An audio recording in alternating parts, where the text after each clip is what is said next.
No, I just recap before we get on. The hijack, the construct, which comes down, this is where we're coming now into this part of it, as it operates within human society, and how all these different areas, here we go, politics, banking, secret societies, big pharma, pharmaceuticals, all actually being controlled or focusing on that central force and imprisoning us, enslaving us mentally, emotionally in this tiny frequency band. And that's the thing. They have to get us to believe we have no power. Now, this is an interesting area because this is a certain, what you might call, timeline or sequence line. And if you're outside of that sequence line, you can see further down it. You can see things coming. And also, if you have a projected agenda and you can access these secret societies that know the projected agenda, then you can write prophetic novels about the future that turn out with hindsight to be incredibly accurate because they're not novels. You knew what the plan was. And like I said ages ago today, if you know the plan and nothing intervenes to stop the plan, you can predict the future. And so they can if you lock into this timeline, this sequence line, through inner secret societies, you know what's coming. And one of those secret societies is the Fabian Society, which has based in London, of course, and it has the logo of the wolf in sheep's clothing. I mean, giving it away or what? And interestingly, a year ago, Tony Blair, he's Fabian. If there's ever a half-truth in a Blair speech, it's a typing error. And people have said to me over the years give me some books that would tell us what this plan is or where it wants to go. Well, here's two. 1984, George Orwell, that's the police state and all that stuff, perpetual war part of it. Then there's Aldous Huxley, that's 1932, that's 1948. Brave New World, that's all the drug and genetic and mind manipulation part of it. And it just so happens that George Orwell, Eric Blair, went to Eton College, and his tutor in French at one point was Aldous Huxley, who introduced him to the Fabian Society, and that's where they got their information about the projected agenda. And he wrote to almost to his death to trying to expose it. And some people say, and they may well be right, that 1984 is code because 1984 was the 100th anniversary of the Fabian Society. So when you can get access to this projected agenda, you become an instant prophet. And there was a man in 1969 called Dr. Richard Day, and he was a Rockefeller insider. The Rockefeller family, massively part of this. And he worked for Planned Parenthood and all this stuff, which is a Rockefeller organization. And so he had the inside projection. And he, for some bizarre reason, no one seems to know why, he spoke to these pediatricians in Pittsburgh, Pennsylvania in 1969, and he said, put your pens down, don't make any notes, turn off any recording equipment, because I'm going to tell you how the world's going to change. And he proceeded to tell them what was going to happen in the world. And one of the pediatricians did take notes and then typed them up later, and then before he died in 2004, he did some series of interviews saying what Dr. Richard Day had said that night in 1969. Okay, this is what he said, just some of it. And when we look at this, and the one or two things that will follow, anyone that thinks this is not a coordinated agenda for humanity, well, crikey, have a look at it. This is what Dr. Richard Day said, 1969. Technology used for reproduction without sex. Families to diminish importance. Euthanasia and the demise pill. Limiting access to affordable medical care makes eliminating the elderly easier. New difficult to diagnose and untreatable diseases. Suppressing cancer cures as a means of population control. Education as a tool for accelerating the onset of puberty and evolution. Reconstructing education as a tool of indoctrination. More time in schools, but pupils wouldn't learn anything. Controlling who has access to information. Schools as the hub of the community, in other words, taking over from parents in terms of power. Changing laws to promote moral and social chaos. The encouragement of drug abuse to create a jungle atmosphere in cities and towns. Promote alcohol abuse. Restrictions on travel, the need for more jails, no more psychological or physical security, crime used to manage society, curtailment of US industrial preeminence, shifting populations and economies, tearing out the social roots, sports as a tool of social engineering and change, sex and violence inculcated through entertainment, implanted ID cards, microchips, food control, weather control, knowing how people respond, making them do what you want, falsified scientific research, see human-caused global warming, use of terrorism, surveillance, implants, and televisions that watch you, the arrival of the totalitarian global system. Then there was the Frankfurt School that came out of that city in Germany in the 20s and 30s and then went to America.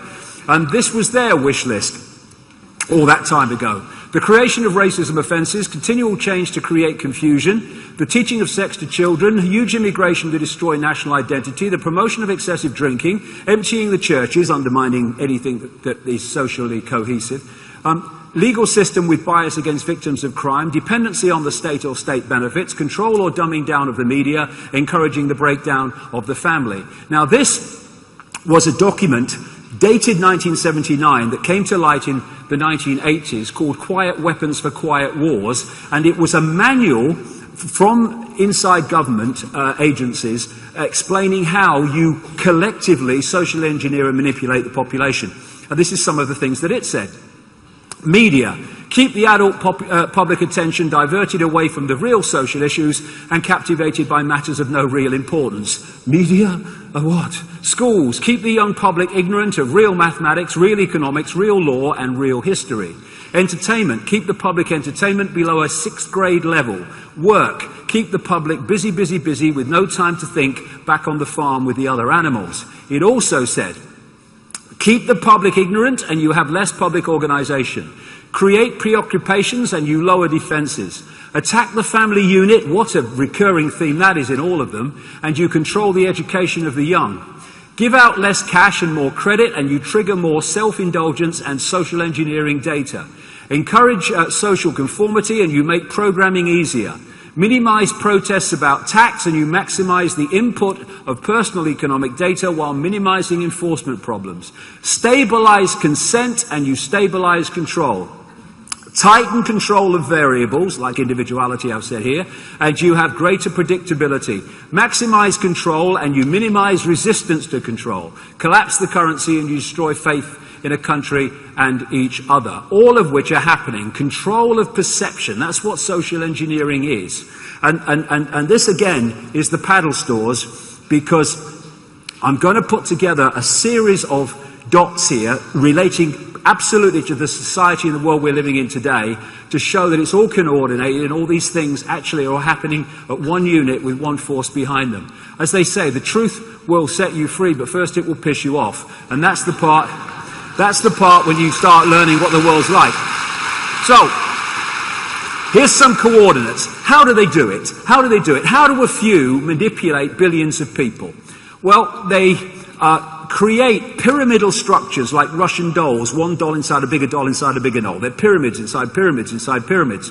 So a bank is a pyramid and it goes into a bigger pyramid until there's the pyramid of the whole banking system, and at the top of that the same people control it. Same with the transnational corporations, etc. And knowledge is held in the hands of the few at the peak of the pyramid, or the inner core of the spider's web, whatever you want to use, and the public are kept in ignorance of that massively in terms of that, the nature of reality itself.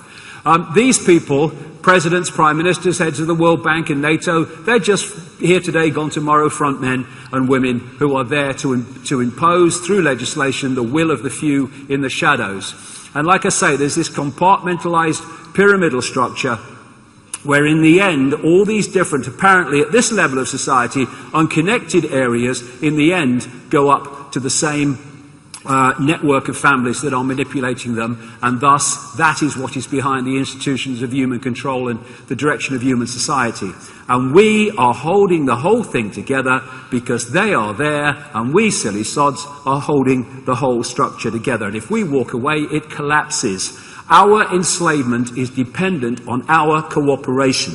We withdraw it, House of Cards comes down.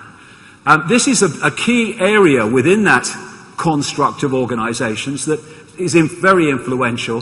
The Round Table Secret Society started in Britain. The first head of it was Cecil Rhodes, who was the front man for the House of Rothschild.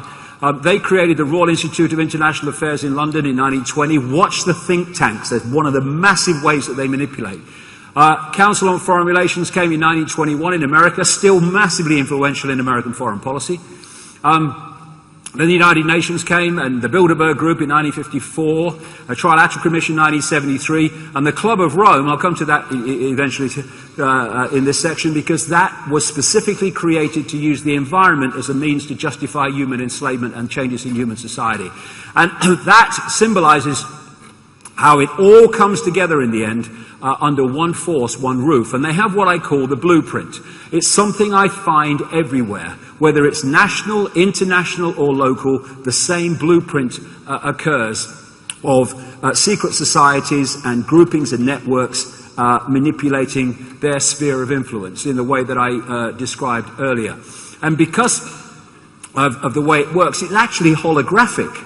Every part of this global network is a smaller version of the whole. So when you come down into something like the Isle of Wight, which is like a few miles by a few miles, it is structured to dictate what happens on the Isle of Wight in exactly the same basic form as the greater hologram, which is dictating the direction of world society. And these people who are put forward in our democratic free society for us to choose from to lead us, they are spewed out by these same people, these same forces, these same networks. So whether Romney wins this coming election or Obama wins it, bloody irrelevant. There's areas where Obama will be worse, there's areas where Romney will be worse, but they're controlled by the same force. And these presidents of Democrats and Republicans, just like, Labour and Conservative, these are just labels for masks on the same bloody face. And this is a great symbolic image of the way it works. I'm giving the American example. I could be talking about anywhere. In America, they have the Republican Party. The previous one in power, apparent power, was Bush, George Bush. And behind him, quite acknowledged in the mainstream media, were a network of people known as the neocons or neoconservatives. And these are people like Wolfowitz and Pearl and the Bush family as a whole, and Cheney and Rumsfeld and John Bolton and all these people. And they controlled the Bush administration and the direction that it took. Then along came Obama, and they have, in the Democratic Party, what I call the democons. These are the Clintons, these are Zbigniew Brzezinski. I've put Kissinger in it this time because he's an advisor to Obama, but he's usually over there.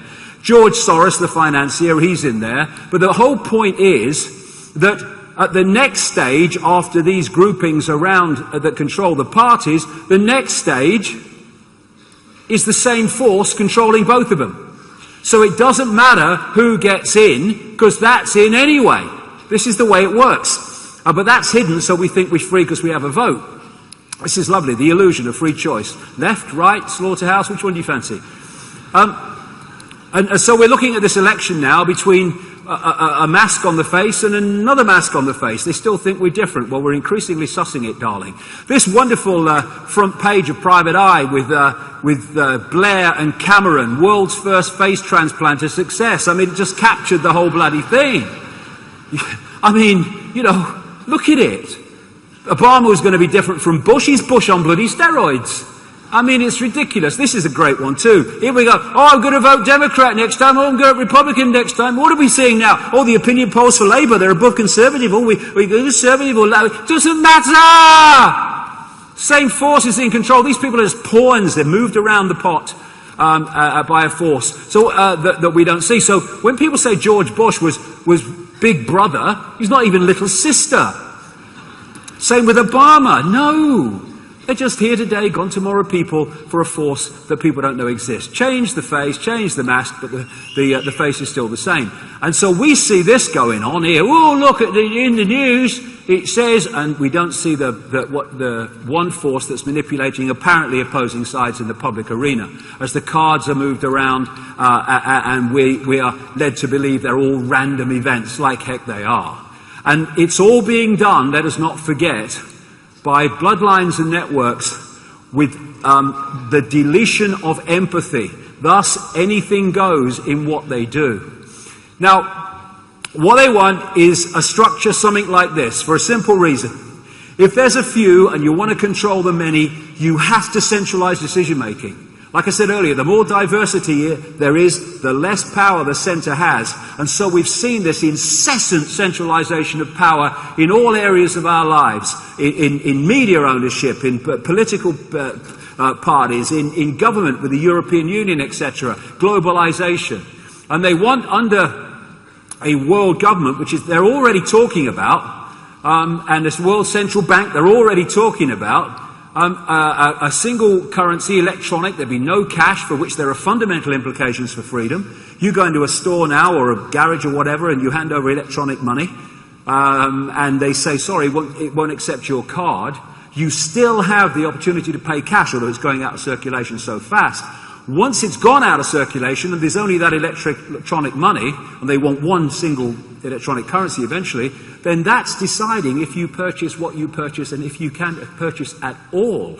And of course, dissidents of the system will very quickly go off the Christmas card list of the computer.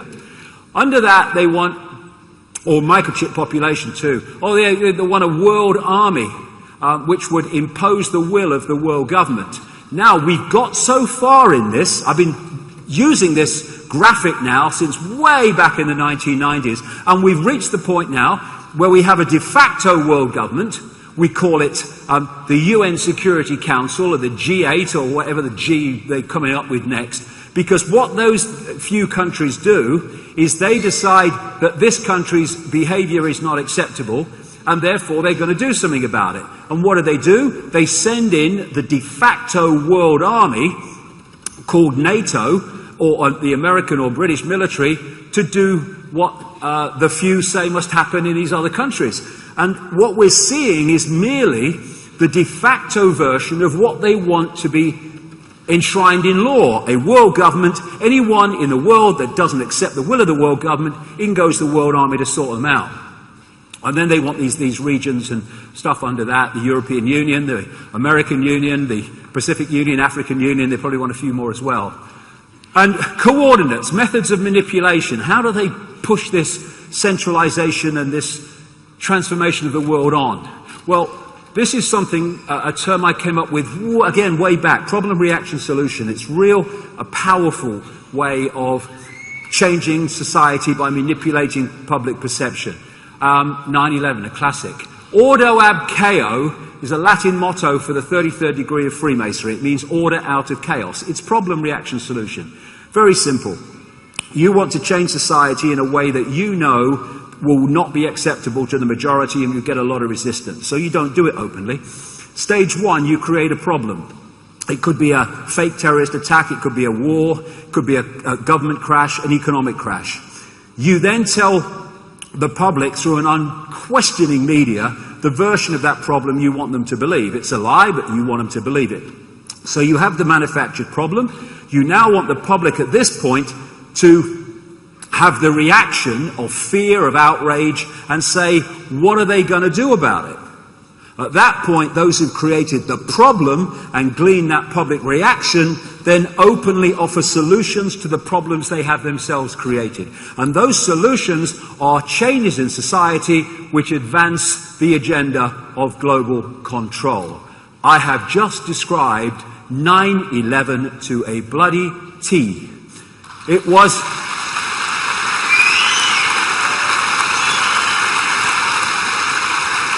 an inside job with major government agencies and military input, not just in America either, to create a massive problem to which solutions could be proposed. What would those solutions be? A war on terror, which has dramatically deleted basic freedoms all over the world, not least in this country, America, and elsewhere. And it has justified, not really, but it's been used to justify fantastic increases in surveillance and control, all based on a bloody lie. This is Zbigniew Brzezinski. He's a big, long-time mentor of Barack Obama. He's in the Democons, quite a major one. And when you read his books, he's telling you what's coming, because like George Orwell and Aldous Huxley, he bloody knows, because he has access to it. And he wrote this book, The Grand Chessboard, in 1997, in which he said, moreover, as America becomes an increasingly multicultural society, it may find it more difficult to fashion a consensus on foreign policy issues, except in the circumstance of a truly massive and widely perceived direct external threat. So they create one. Al-Qaeda, and Osama bin Laden, who was actually on the CIA payroll for years with the war against the Russians in Afghanistan. And so we have jet fuel, yeah, that's a good one. And we have these buildings which were of the same design as the Twin Towers and burned more fiercely and with far more heat and never even threatened to come down.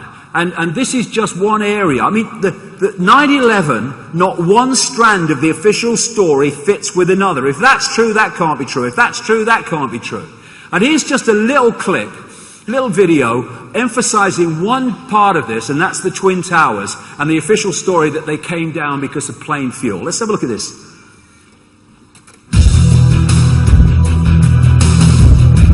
What do falling buildings look like? What do demolitions look like?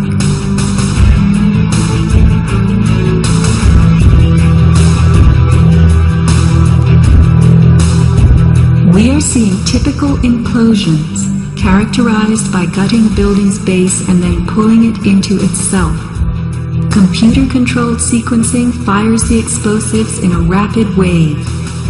Notice the jets of shooting concrete, the flashes, the pops, the caving of the buildings as they fall into their footprint, the tremendous billowing clouds of dust.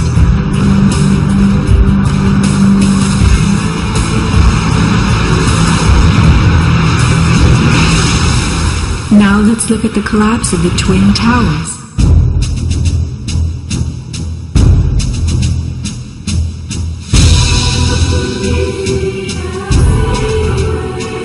We are seeing explosions rather than implosions, a first in demolition history. A sequenced rumble becomes a roar as debris is thrown outward. The damage is not contained. Even the windows are blown from neighborhood buildings. What kind of energy enabled this? Would fire hurl metal and concrete sideways into the air? Here, a 600,000-pound chunk of steel, twice the weight of a Boeing airliner, was flung 400 feet, wedging itself deep into 3 World Financial Center on Vesey Street. A female photographer taking pictures of Ground Zero wondered why so many steel beams were jutting from neighborhood buildings. What shot pieces of the towers all the way across the street?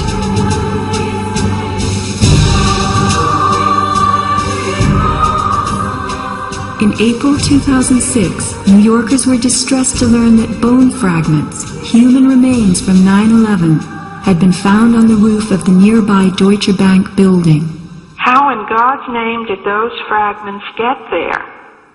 It surprised me that there was still bone fragments or human remains that had not been discovered. How is it possible that after 5 years they're finally looking on the rooftops of the Deutsche building? I mean, that's crazy. And bone fragments less than a centimeter long. How could they be so small? So much to be explained. Why did the South Tower fall first when it was the second tower to be hit? Watch the top of Tower 2 leaning outward, about to topple.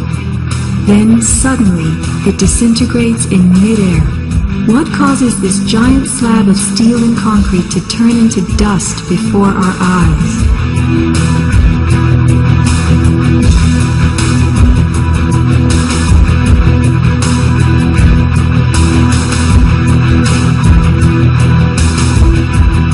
Watch both buildings collapsing straight down, directly into the path of most resistance, which is all the floors and all the mass of the building itself.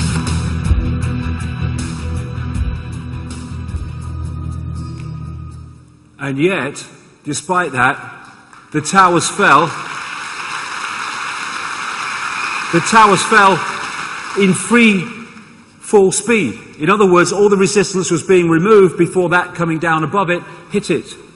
There's some kind of massive energy direction weapon involved in that, I'm sure, because there's so much technology outside the public arena that we don't know about. And thus, again, sense of possibility. If we don't know about it, we're not going to think, well, it could have been used, to do that. So you have to always have this understanding that whatever is the cutting edge of technology in the public arena is nothing like the cutting edge in the secret projects that they're using. And this is, this whole Twin Towers thing. I mentioned earlier about the Twin Towers were kind of symbolic of this Saturn thing with the planet and the crescent. Well, the Twin Towers, obviously there's the Twin Towers again in the Mother Lodge of Freemasonry, and there's the Twin Towers that were said to be outside Solomon's Temple. I think Solomon's Temple was probably Saturn in some way, symbology of something like that rather than a temple. But anyway, this is David Rockefeller, massively involved in this over his 97 bloody years. He's obviously had a lot of bloody life force. And he was the man responsible for building them, or having them built. And this is how far the projection goes. When he had those built, he would have known what the end was going to be, or was planned to be. That's how far it's projected. And here you have the Twin Towers again in Freemasonry, the Republic of Dominica, and this is in Israel, the Twin Towers and the Eye and the pyramid. And there's the Twin Towers at Mecca with it next to the Kaaba. Here you have the Twin Towers in Lord of the Rings. And, esoterically, in the tarot card for the tower, it relates to change, eruption, upheaval, exposure, cataclysm, blindsided, sudden shift, fire, lightning, and falling. And these people are using this esoteric level of knowledge all the time. Another interesting thing, I'm not saying all these were on purpose, there are coincidences happen, but there's so many of these things that were indications of the Twin Towers coming down or being attacked long before they were. This is on The Simpsons, 9/11. This is the invasion has begun. There's the Twin Towers again. This is another attack on the Twin Towers. This is a kind of a board game called Illuminati where they have the Twin Towers as part of it. There's the Twin Towers attacked again. And again, and look at that, there's a plane in that one, in this kind of comic book thing. Then this is Sega Saturn. They like me, they let me use their music. Long story. This is the Saturn air balloon that was actually flying around the Twin Towers around the time that they were attacked. And here in the Illuminati game again is the attack on the Pentagon and all the rest of it, which also was part of 9/11. And this was a big red flag. The Lone Gunman was a spin-off of the X-Files. And in March 2001, months before 9/11, they had an episode of The Lone Gunman in which an aircraft was hijacked in terms of its flying system and its computer system from the ground, overrode the input from the pilot, so they're sitting there. They can't fly the plane because it's not responding to them because it's being flown from the ground, which is what I suggest happened on 9/11. And they fly it towards the Twin Towers, and they're going to smash it in the Twin Towers. This is in March 2001. And in the story, some good intelligence people hacked into the system, got control back from the pilots, and they pulled it up and just missed crashing into the towers. But they knew it was coming. Lots of people knew it was coming. This is Aaron Russo. He's an award-winning film producer, and he was a friend for a while of Nick Rockefeller until Nick Rockefeller invited him to join the Council on Foreign Relations, one of these elite insider groups. And when he was asking him to join, which he refused to do, this is 11 months before 9/11, Aaron Russo eventually went public on this. Russo said that Rockefeller told him 11 months before 9/11, there would be an event that would lead to the invasion of Afghanistan and Iraq, to take over the oil fields and establish a base in the Middle East. Russo would see soldiers looking in caves in Afghanistan and Pakistan for Osama bin Laden. There would be an endless war on terror where there's no real enemy. The whole thing would be a giant hoax People have to be ruled, he said, and the population reduced by at least half. Plans for mass microchipping of the serfs, as he called them, was also part of the agenda, he said. And here, Saturn symbolism or what, is the memorial to the victims of 9/11. I mean, that's taking the piss, that is. And so the official story of 9/11 has just left the room. But from that has come all this justification for the transformation of human society. Okay, common themes again. While 9/11 was going on, there were exercises in the same 9/11 skies and others around America, with scenarios going on, exercises that involved similar hijacking of planes. Indeed, one scenario was a plane hitting a building. And I've seen the logs and read the logs of NORAD, the official response system in North America to hijacks and stuff.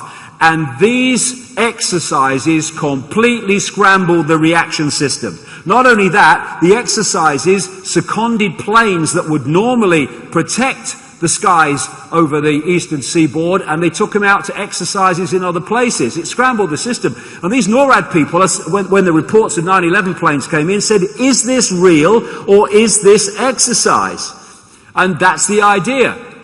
There was a form of exercise going on in London at the time of the 7/7 bombings in 2005, which was based on bombs going off at the same stations that actually they went off at. In 2004, there was a NATO anti-terrorism exercise in Madrid that went on almost up to the Madrid train bombings going off, which were all these things blamed on the wrong people. Then there was the Oslo situation, where there was a police bomb exercise going on in the same place up to 20 to 30 minutes before the real one went off. They'll be going off simultaneously eventually.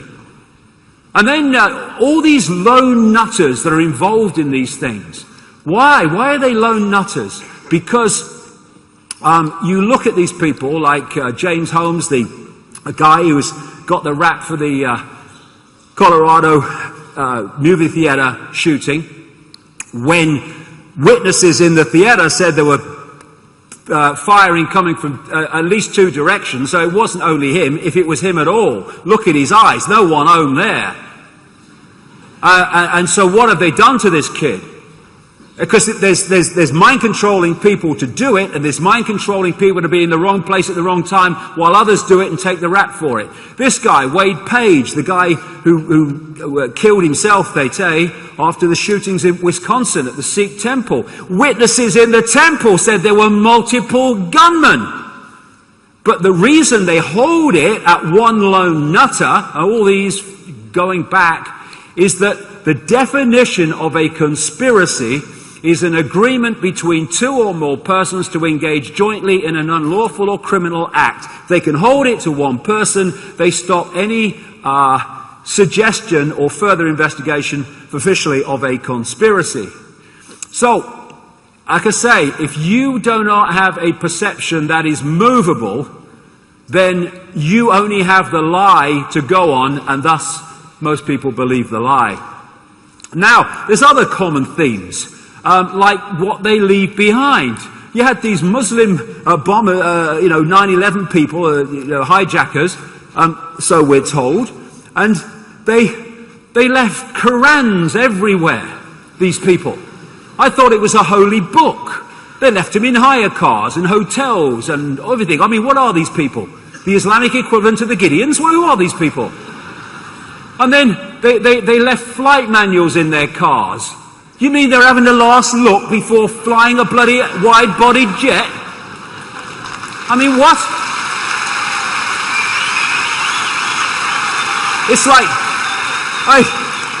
let's just have a look. What's that knob do again? What? And of course, box cutters. I love that story. They said they'd found a building in Afghanistan just after 9/11 when they invaded, and Bin Laden had said to be there, and they found box cutters. Well, that's a lot of good in Afghanistan. It happened in New York, you pillock. I mean, but what is it? It's give them an image. Don't give them detail. You know they won't, most of them won't, it won't stick anyway. Just give them an image. Oh, you see, they did found box Kossels, Ethel, so it was them Arabs. And I watched the BBC newsreader tell me a few days after 9/11 that the FBI had had a press conference and announced that they found a passport from one of the hijackers in Vestry Street near Ground Zero. A paper passport. I think there's more to know here. I'm not a physics major, but you know, feel it in me water. I mean, you know, whoa, God, dear me. But people believe it. People believe it. Repetition is one of the greatest forms of mind control and perception control. Keep telling them the same thing over and over again, it becomes the accepted truth. But if you can control the governments, you control the agencies that do it, you control the reporting of it, you control the investigation of it, you control the countries involved in it, you can put these things on and cover them up, no problem. And then what you do, problem, reaction, solution, is you then change the nature of society to solve the problem that didn't actually bloody exist, or you create it. This is Hitler announcing the creation of the Gestapo in Germany. An evil exists that threatens every man, woman and child of this great nation. We must take steps to ensure our domestic security and protect our homeland. Exactly. Could have been George Bush or any of them after 9/11. Problem, reaction, solution. Second World War. Same bloodlines were behind Soviet communism, Britain, America, etc. They were behind Nazi fascism. They brought them together in the Second World War. Massive global problem, and came massive global solutions. The world changed dramatically after World War I on purpose. It changed dramatically after World War II, and the dramatic bit, overwhelmingly, was the great centralization of power that it brought about. This guy, Werner von Braun, who was in Nazi Germany at the time of the war, was with many Nazis, scientists and mind controllers and geneticists, were brought to America and South America after the war to work for the CIA and stuff. And he was the major force behind the propulsion systems of the Apollo missions and stuff. And when he knew he was dying, he had an assistant, Dr. Carol Rossin. When I was a corporate manager of Fairchild Industries in 1974 through 77, I met the late Dr. Werner von Braun in early 74. At that time, von Braun was dying of cancer, but he assured me that he would live a few more years in order to tell me about the game that was being played, that game being the effort to weaponize space, to control the Earth from space and space itself. Von Braun's purpose in life during the last years of his life, his dying years, was to educate the public and decision makers about why space-based weapons are a dumb, dangerous, destabilizing, too costly, unnecessary, unworkable, undesirable idea. The strategy that Werner von Braun taught me was that first the Russians are going to be considered to be the enemy. In fact, when I met him in 74, they were the enemy, the identified enemy. We were told that they had killer satellites. We were told that they were coming to get us and control us, the dirty commies, that whole story. First, the Russians were the enemy against whom we're going to build space-based weapons. Then terrorists would be identified, and that was soon to follow. We heard a lot about terrorism. Then we were going to identify third world country crazies. We now call them nations of concern. But he said that would be the third enemy against whom we would be needing to build space-based weapons. And the next enemy was asteroids. Now, at this point, he kind of chuckled the first time he said it. Asteroids, against asteroids, we're going to build space-based weapons. So it was funny then. And the funniest one of all was against what he called aliens, extraterrestrials. That would be the final card. And over and over and over, during the 4 years that I knew him and was giving his speeches for him, he would bring up that last card. And remember, Carol, the last card is the alien card. We're going to have to build space-based weapons against aliens. And all of it, he said, is a lie. A lie. He didn't mention a timeline, but he said that it was going to be speeding up faster than anybody could possibly imagine. that the effort to put weapons in space was not only based on a lie, but would accelerate past the point of people even understanding it until it was already up there and too late. In 1977, I was at a meeting in Fairchild Industries in a conference room called the War Room. And in that room were a lot of charts on the walls with enemies, identified enemies, names that people had never heard of, names like Saddam Hussein and Gaddafi. But we were talking then about terrorists, the potential terrorists. No one had ever talked about this before. But this was the next stage after the Russians against whom we were going to build space-based weapons, these terrorists. This is 1977.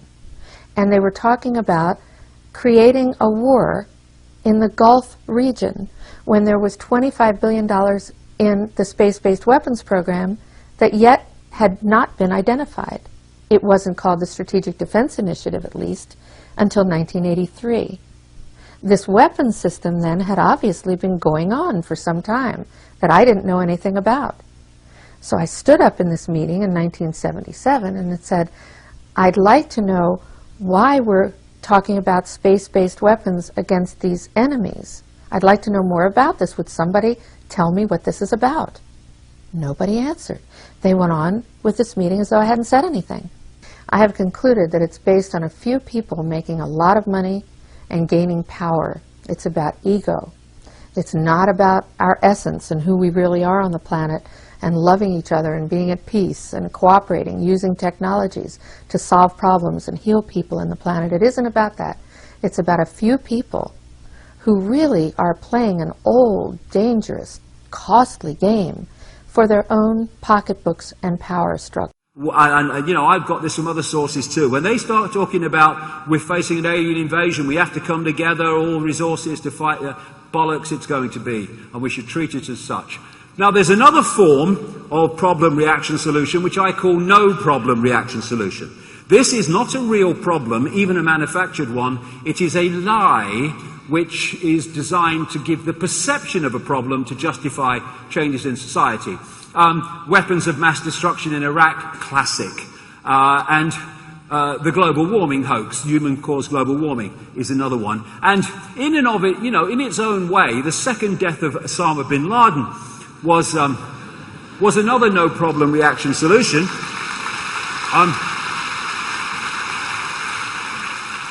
Yes, they're going to star him in a new movie. You only die twice, you know.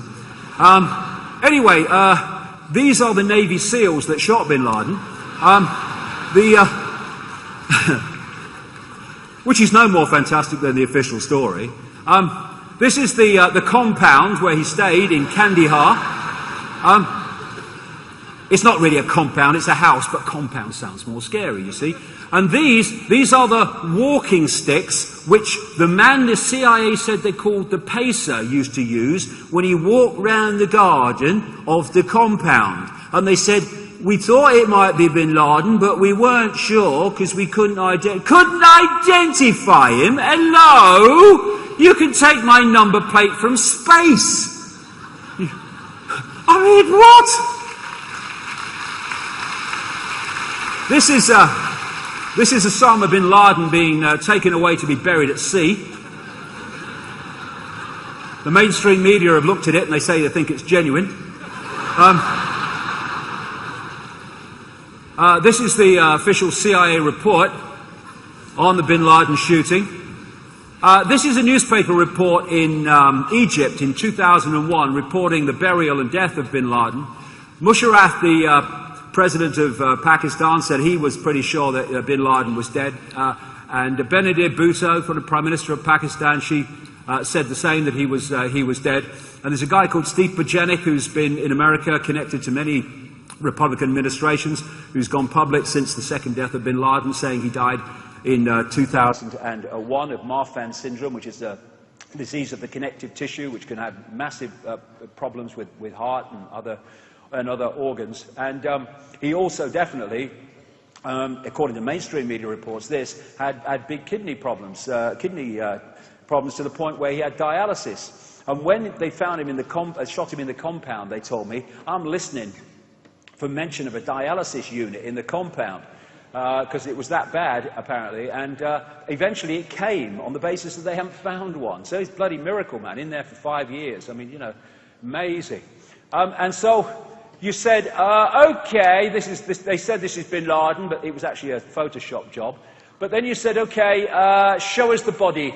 Oh, can't show you the body, because we had to bury him at sea, according to a Muslim custom. Well, it's a bugger if you live in the Sahara Desert, mate, isn't it? And then, so then now you say, okay, it's bollocks, but let's move on. Show us the pictures of the body. Oh, no, it's much too horrible. We can't show you that. Well, you show us horrible pictures of everyone else. Why are they showing us the pictures? There are none. Got it, yes. And then, this is great, because we have this again, milk the image. Not the detail, milk the image. Oh, they were being shot. Then it comes out, there was no live footage of the shooting. Not this, because there was no shooting. But even officially, there was no live footage of the shooting.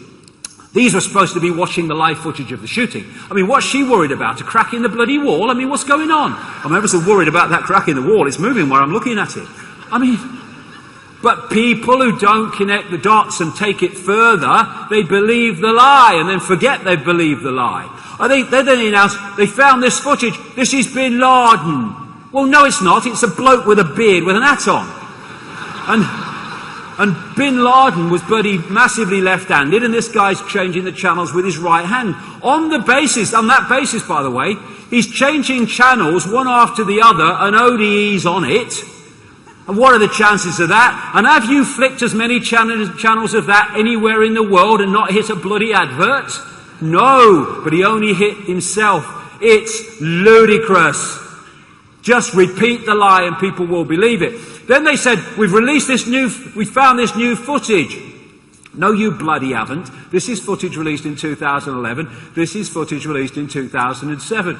Well, we can't release it again because they'll notice. Well, put a blue background on it, mate. Put a blue, they'll never guess. Put a blue background. And this is new footage. And this is footage released in 2002. It's not new at all. This was bin Laden in 2004. This was him in 2007.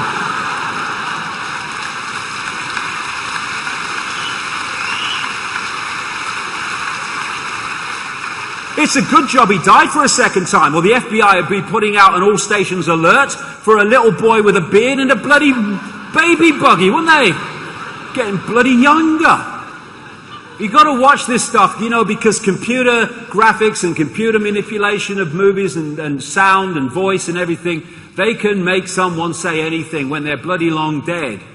And you see this in the movies. You've got a blue screen and suddenly you've got a very credible background of something, which is just a bloody studio.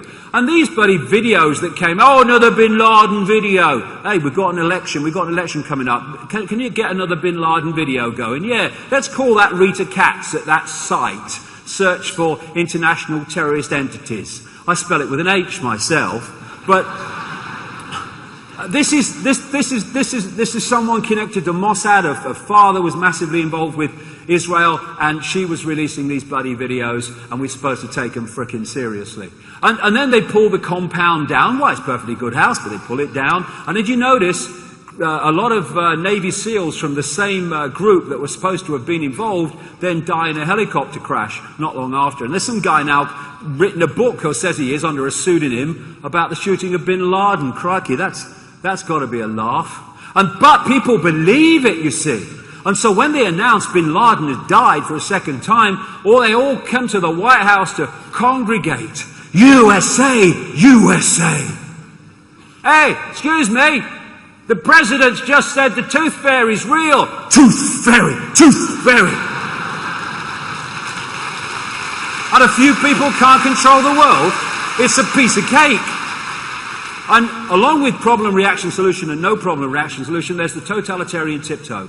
This means that you're at A, you know you're going to Z, but you don't tell anyone else you're going to Z because they'll see something's going on. So you go towards Z as quickly as you can, from A to C, maybe to, F or whatever, as quick as you can, but not so quick as you alert too many people to the pattern. Fascism, you really think, oh, this obvious. Well, it's becoming this obvious, but up to this point, it's been this totalitarian tiptoe. And I've just described the European Union. I love the European Union. I think it's great. I think it's an abomination. And we are going further and further into a fascist dictatorship, communist dictatorship, however you want to talk about it, in Europe. This is Jean Monnet, the so-called founding father of what became the EU, and a Rothschild frontman, in a letter to a friend one day after I was born, 60 years ago. And he said, Europe's nations should be guided towards the superstate without their people understanding what is happening. This can be accomplished by successive steps, each disguised as having an economic purpose, but which will eventually and irreversibly lead to federation. And now we're having José Manuel Barroso coming out in the last few weeks calling for a federation of states with absolute loyalty to Brussels to sort out the problems that these buggers have on purpose created. Problem, reaction, solution. So we had this always bad, big bad communist war, always terrible, and the Cold War. And so then, because they wanted to encompass those countries into NATO and the European Union, along comes Gorbachev, smiley, happy-feely, the Berlin Wall comes down, and bingo, we have another version of the Soviet Union, but because people have a vote in pathetic European elections for a parliament that has no power, we're told it's not a communist or fascist state, it's actually a democratic entity. And they signed the Treaty of Rome that created what became the European Union on Mons Saturnis, Capitoline Hill. It has very great symbolic significance for them. So, also, totalitarian tiptoe is globalization. Globalization is simply the incessant centralization of power in every area of our lives. Thus, it is the agenda I've been talking about all these years unfolding before our eyes. And what they do is they abuse both sides of this globalization. They abuse the people who are making this stuff under starvation wages and horrific conditions, and then they charge as much as they can get away with in the West to make as much money as they can from selling it to the richer world. And the idea of globalization and bringing down so-called trade barriers is to create a situation where every part of the world is dependent upon some other part of the world and don't have the ability to be self-sustaining. Because once you lose the ability to be self-sustaining, you're now at the mercy of forces and changes you have no power over. That's the idea. And this network is behind globalization, the European Union, the whole bloody thing of centralization of power. Okay, global warming. Well, people have said that the whole global warming scam is about carbon taxation and all that stuff. If only. This is far more significant than even most conspiracy researchers that look at the global warming are kind of realizing. This is a justification of the most extraordinary transformation of human society from any vestige of freedom to pure, undiluted, totalitarian fascism. This is why, no matter what the scientific evidence, they will not look at it. They are pushing on with this agenda no matter what comes out, because it is vital. It is vital to the everything in so many ways that they're trying to create, and I'm going to explain why. This is Al Gore. One of the things I've learned over this quarter of a century, if Al Gore's involved, it's a scam. End of story, by the way. Anyone who is vice president to Bill Clinton, well, say no bloody more. And it's eco-fascism because they need you to believe in global warming in order to control you. That's absolutely right, for this reason that I'm going to explain. We had the Earth concerts, usual bloody suspects pushing it, and this global warming survival reptilian brain handbook was written for the Earth concerts by David de Rothschild. He cares about the world. He's lovely. This is a graph of greenhouse gases. If you believe the bollocks and the propaganda, this has to be carbon dioxide. Has to be. But it's not. It's water vapor and clouds.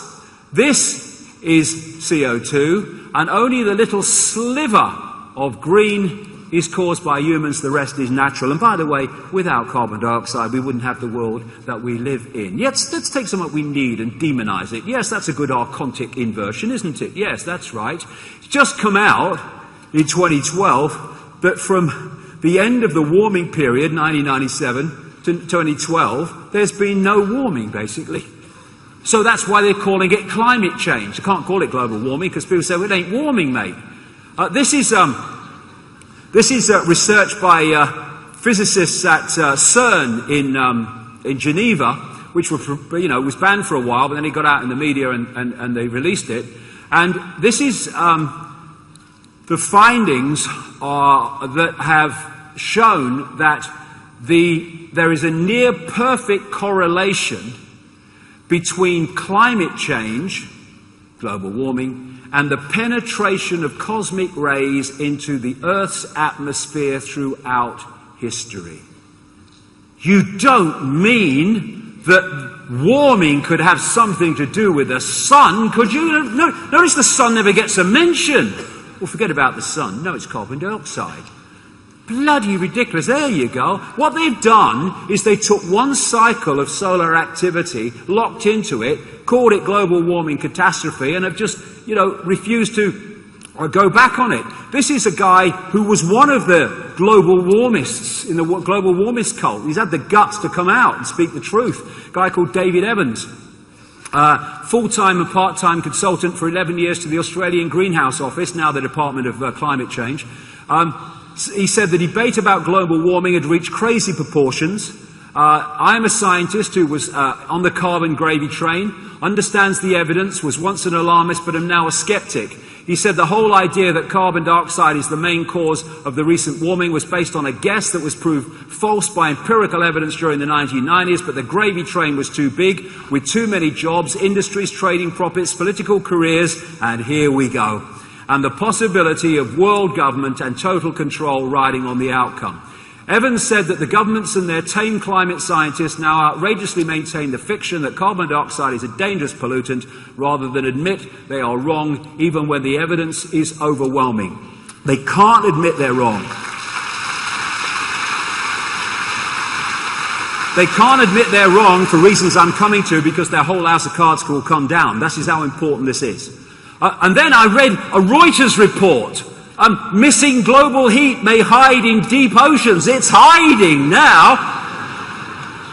The mystery of Earth's missing heat may have been solved. It could lurk deep in oceans, temporarily masking the climate warming effects of greenhouse gas emissions, researchers reported on Sunday. Whoa! Climate scientists have long wondered where this so-called missing heat was going. How about it wasn't bloody there? Especially over the last decade when greenhouse emissions kept increasing but world air temperatures did not rise correspondingly. It's hiding now. He's going looking for it, look. He's looking for the warming. Quick, quick, quick, someone's coming. Act as if you're cold. Brr, brr. Oh, no, it's cold there. There's no warming hiding. Now, Club of Rome, mentioned it earlier. This was specifically set up to use the environment, and there are environmental concerns we should be dealing with, but they're being put aside for this bloody global warming bloody nonsense, to use the environment to justify this transformation of society I'm talking about. This is Aurelio Pecci, one of the founders of the Club of Rome, quoted in the First Global Revolution, 1991, a publication of the group. In searching for a new enemy to unite us, we came up with the idea that pollution, the threat of global warming, water shortages, famine and the like would fit the bill. And so we have these outrageous films with children blowing up because they don't agree with global warming. What a bloody outrage. And then we had this, I love this, we had this big alarmist thing came out recently. Oh, look at Greenland, it's the biggest surface melt, it's unprecedented in Greenland. Same press release. Melting events of this type occur about once every 150 years on average, with the last one happening in 1889. What happened to unprecedented? And by the way, what happened to the one before that one? What caused it? Turbocharged handcarts? And then NASA came out later and said actually there was a massive cyclone that was responsible for most of it. And then you look at the other end, the Antarctic, and it's a record ice cover in 2012. And yet we've got the cult, and he's in the carbon credits and bloody gravy train.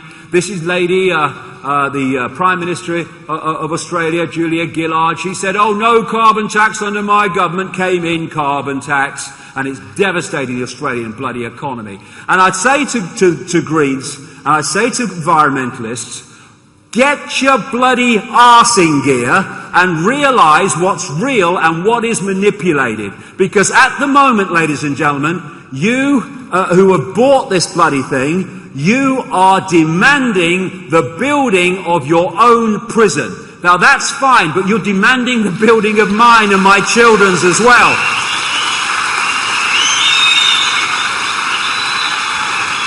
On the basis of a bloody blatant lie. Here you go. Follow the Bono. That's a great thing. They say follow the money. I say follow the Bono. He's his mate. There's a few others. Look, you know, follow the Bono. They're all there. Now, there was a film came out earlier this year called Hunger Games. And this encapsulated in so many ways the society where the global warming bollocks is supposed to take us through justification. Of course, if you look at the symbol of the film, it's the phoenix, the firebird. For those who haven't seen it, it was a world sometime in the future of enormous, total control, where different sectors were fenced off and people were not allowed to go in most of the land of the country. And they were controlled from something called the Capitol, which was an elite that was served by all the poor people and hungry people around the country.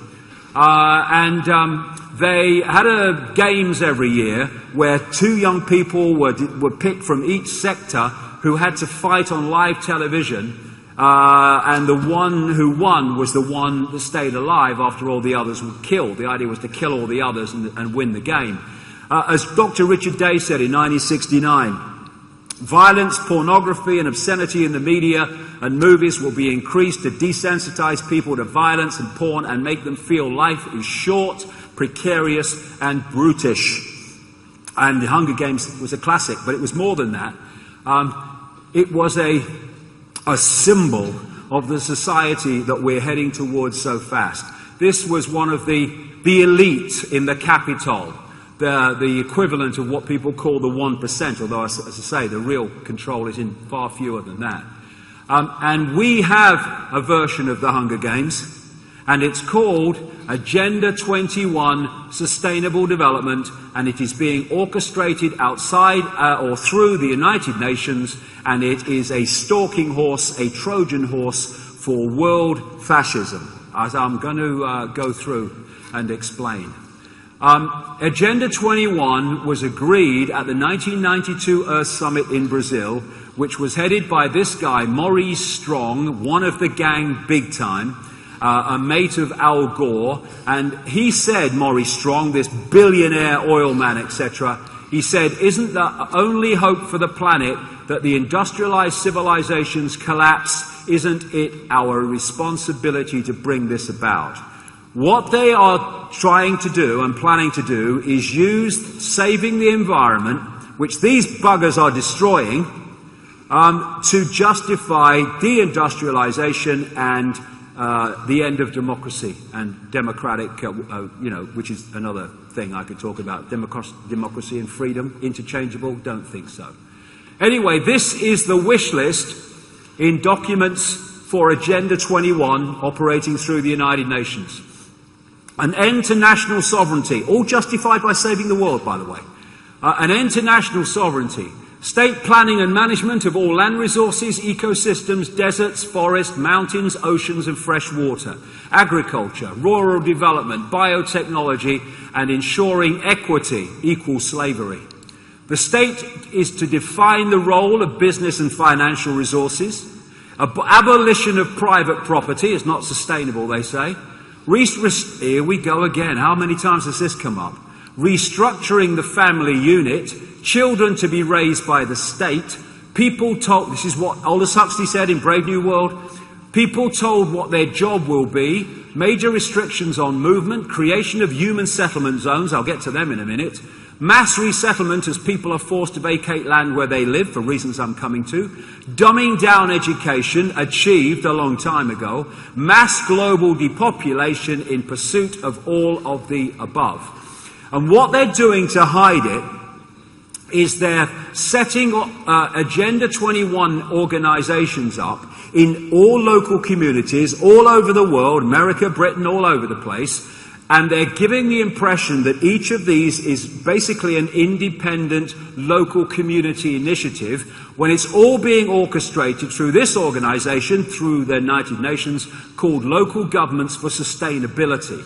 So when I came across all this stuff, I thought I'll have a look at the Isle of Wight, a few miles by a few miles, and I found that the Isle of Wight joined Agenda 21 in November 2000.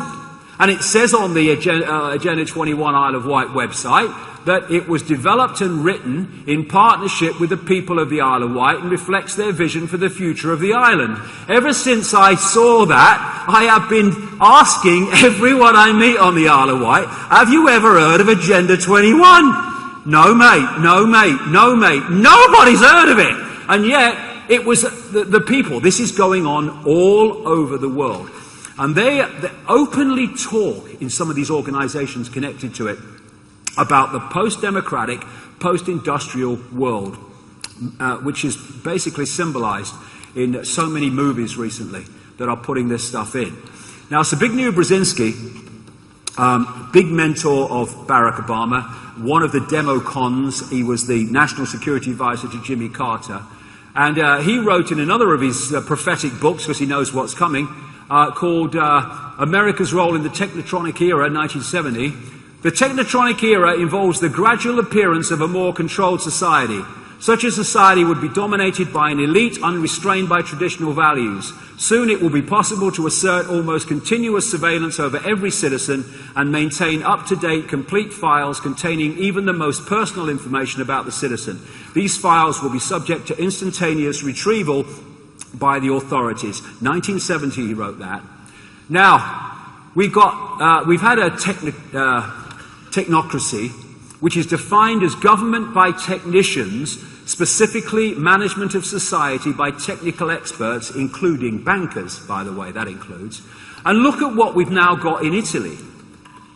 We have, in one of the biggest economies and major countries of Europe, we have a government with not one elected official in it, headed by this guy, Mario Monti. And we had a situation in Greece where we had this guy, Lucas Papademos, as a banker, leader of the country, never seen a ballot box in his life. This organization that I mentioned, I know, these bloodlines are bloody good lookers, ain't they? Eh? I blame the inbreeding myself. This is Brzezinski, comes from the planet Zog. And this is David Rockefeller. Now, they co-founded the Trilateral Commission, one of those organizations in that Bilderberg Council on Foreign Relations network with the Club of Rome that I've shown. And it just so happens that Mario Monti, before he became unelected leader of Italy, was the European head of the Trilateral Commission, and Lucas Papademos was a member of it. This is the first step to justifying problems, not least financial, to take away even the right of people to choose their own government. Rubbish as most of them are anyway, but at least we've got a right to, at least in theory, choose it, but no choice at all.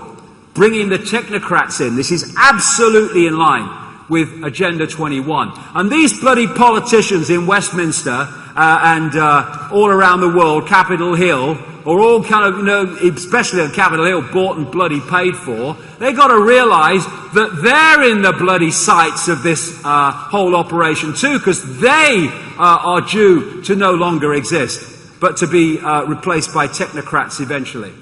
And they want a world of regions, because if you're going to have total control of people in the Orwellian police state way that they want. This is why things like the Hunger Games, they have sectors which are fenced off from the other sectors. Is you need to do it right into the local level if you want total control.